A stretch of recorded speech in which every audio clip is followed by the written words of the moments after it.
Champions league আমাদের সবার স্বপ্নের রাত, সবার ফুটবল জাগার অন্যতম নেশার কারণ এই টুর্নামেন্ট। আর এই টুর্নামেন্ট আমাদের কোনোদিনও হতাশ করে না, না এইবারেও এই ম্যাচ ডেতেও করেনি। এতগুলো গোল, এতগুলো প্লেয়ারের হ্যাট্রিক আগে কবে লাস্ট দেখেছি ভাই আমার মনে নেই। এই ম্যাচ ডেটা চ্যাম্পিয়ন্স লিগের মনে হয় one of the best champions league recent পাস্টের। আর কথা বলবো একদম শুরু থেকে শেষ অবধি ভাই, যতগুলো ম্যাচেস হয়েছে প্রত্যেকটাই ব্লকবাস্টার, প্রত্যেকটাই গোলে ভরা ম্যাচ। কোনটা ছেড়ে কোনটার কথা বলবো মাথায় ঢুকছে না। প্রথমে তো বার্সেলোনার কথা বলবোই, সেটা নিয়ে তো কোনো সন্দেহ নেই, কিন্তু পুরো আজকে মেনু কার্ড খুলে বসেছি। যতগুলো ম্যাচেস হয়েছে, যতগুলো গোল হয়েছে, প্রত্যেকটা রিভিউ হবে। কি অবস্থা মামারা?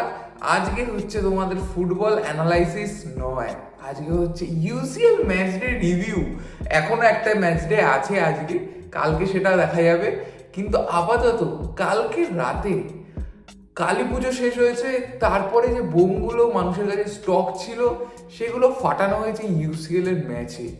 সেগুলো ফেটেছে ভাই র্যাশফোর্ডের পা থেকে, সেগুলো ফেটেছে ফার্মিন লোপেজের পা থেকে, গোয়েকোরেসের পা থেকে, ওইদিকে ডেজারিডুয়ের পা থেকে, ভাই হাল্যান্ডের পা থেকে, যা তা গোল ফেস্ট হয়েছে ইউসিএল এ কালকে। এবার ফার্স্টে বার্সেলোনার কথায় যদি আসি, বার্সেলোনা কিভাবে ম্যাচটা শুরু করেছিল, বার্সেলোনা তো মনে হচ্ছিল ভাই আবার ম্যাচটা সেই গরম গচ্ছ একইভাবে যাবে। আমরা শুরুতে গোল কনসিড করব, অথবা একটা গোল দিয়ে আরেকটা গোল খেয়ে যাব, আর 90 মিনিট অবধি ধেরাবো। শেষে কি আরাউহো বা কারোর ওপর একটা হাত তুলে দেবো, ভাই তোমার ওপর দায়িত্ব, এবার গোলটা করো, নইলে আমরা ম্যাচটা এখান থেকে হেরে যাবো আর ড্র করে নিয়ে একটা মুখ ভার করে অবস্থা হয়ে যাবে। সেটা হয়নি ভাগ্যবশত ভাই। আজকের ম্যাচটা চাপের ছিল না, কিন্তু চাপটা আস্তে আস্তে তৈরি হচ্ছিল যতক্ষণ না আমরা মিনিমাম 2-3টে গোল করে দিই। ফার্স্ট গোলটা যেখানে আসে, brilliant goal from Fermin Lopez. ভাই ফার্মিন লোপেজ এই প্লেয়ারটাকে কতটা বেচতে চেয়েছিল যেন বোর্ড, 40 মিলিয়ন না, ক্লাবের 40% দিলেও এই প্লেয়ারটাকে দেবো না ভাই। এত ভ্যালুয়েবল প্লেয়ার ফার্মিন লোপেজ এই টিমে যে কতটা বড় ইম্প্যাক্ট করে, সেটা তুমি এই বড় বড় বা ইউসিএল এর ম্যাচ ছাড়া আসছে তাছাড়া তুমি বুঝতে পারবে না। কারণ quality is a different thing, mentality is a different thing. Quality কিন্তু অনেক প্লেয়ারের থাকে, কিন্তু ঠিক সময় ঠিক মেন্টালিটি নিয়ে সেই কোয়ালিটিটা পুট ইন করা not a matter of joke. যেটা ফার্মিনের ট্যালেন্ট, যেটা ফার্মিন করতে পারে, আর সেই জন্যই ওকে ওর এই ট্যালেন্টটা স্পেশাল বানায়। তারপরে এক এক করে আরো গোল করতে থাকে ফার্মিন, আরো একটা গোল করে, রাশফোর্ড বেশ কয়েকটা গোল করে, লামিনের কিন্তু মাঝখানে একটা পেনাল্টি থাকে। তো সেই কারণে বার্সেলোনা একেবারে 6-1 গোলে ম্যাচটা কমফোর্টেবলি জিতে যায়।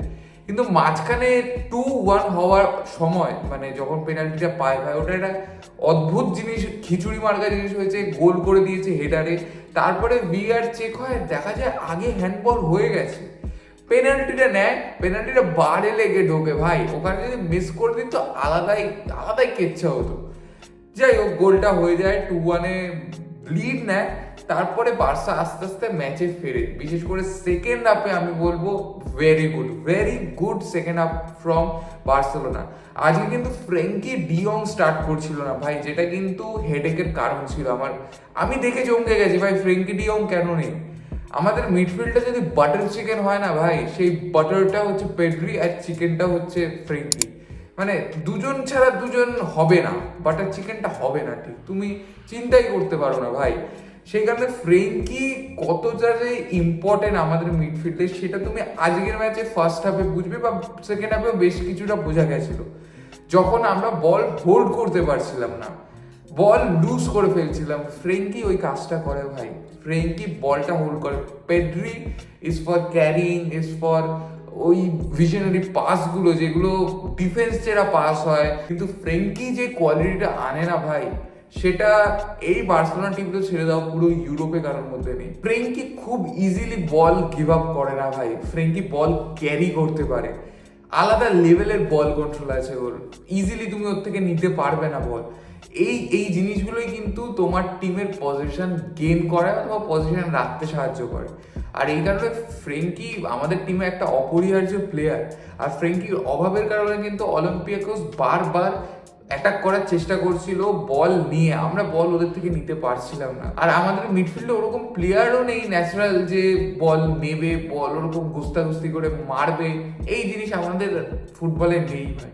কিন্তু আমার মনে হয় হান্সি ফ্লিকের ফুটবলে এইরকম একটা ডিস্ট্রাকটিভ প্লেয়ার খুব প্রয়োজন। হয়তো আমরা ফিউচারে দেখবো কোনো একটা সামার উইন্ডোতে যেখানে এরকম একটা ফিজিক্যাল ডিফেন্সিভ মিড বা একটা হোল্ডিং মিডফিল্ডার যে একটু ফিজিক্যাল সেরকম প্লেয়ার আসছে।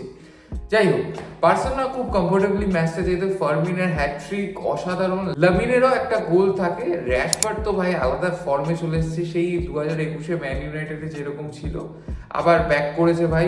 কতগুলো গোল শুনবে, 4টে গোল 5টা অ্যাসিস্ট রাশফোর্ডের, 9 জিএনএ এখনো অব্দি রাশফোর্ডের, আলাদাই। ইউসিএল এর maybe second highest goal scorer. Rashford is cooking ভাই, রাশফোর্ড সত্যি খুব ভালো খেলছে। বার্সেলোনা ম্যাচটা কমফোর্টেবলি জিতে গেছে। নেক্সট ম্যাচটা আমাদের ইউসিএল এর চেলসির আগে। তবে যাই হোক, এখনো একটা বড় ম্যাচ উইকেন্ডে আছে যেটা হচ্ছে এল ক্লাসিকো, সেটার দিকে তো তাকিয়ে সারা বিশ্ব, কারণ লা লিগা ডিসাইড হতে পারে এই ম্যাচটার উপরে। এখন অনেক আর্লি জানি, বাট এই ম্যাচটা কিন্তু দেখার মতো হবে। বার্সেলোনার ফিক্সচারগুলো খুব ইন্টারেস্টিং ফিউচারে। এবার যদি একটু অন্য ম্যাচের কথায় তাকাই ভাই, অন্য ম্যাচে কিন্তু বোমবাড়ি হয়ে যায় একেবারে। ফুলটু একদম চকলেট ফেটেছে, ফুলটু পেটো ফেটেছে, হালান্ডের পা থেকে, গিয়োগোরেসের পা থেকে, ওইদিকে ডেজারি ডুয়ের পা থেকে। স্কোর লাইনগুলো তুমি শোনো, PSG Bayer Leverkusen 7-2, Arsenal Atletico Madrid যেটা পিক হারাম্বল হওয়ার কথা ছিল 4-0 আর্সেনাল জিতে গেছে। 13 মিনিটে 4টে গোল করেছে। মানে তুমি যদি শুরু থেকে ম্যাচটা দেখো তাহলে একদম বোরিং লাগবে, সত্যি ম্যাচটা বোরিং হচ্ছিল। আর্সেনাল পুরো কন্ট্রোল নিয়ে খেলছিল, আর্সেনাল বারবার অ্যাটাক করছিল, আর অ্যাটলেটিকো কাউন্টারে খেলার চেষ্টা করছিল অ্যাজ অলওয়েজ যেরকমটা হয়।